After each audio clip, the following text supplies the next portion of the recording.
மாண்புமிகு உறுப்பினர் கு. சித்ரா.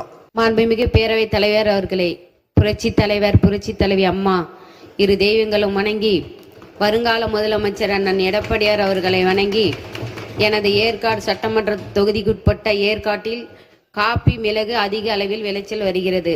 வெளி வியாபாரிகள் மூலம் குறைந்த விலையில் கொள்முதல் செய்கிறார்கள்.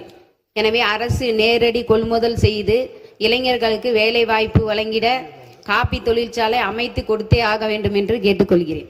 மாண்புமிகு அமைச்சர் அவர்கள்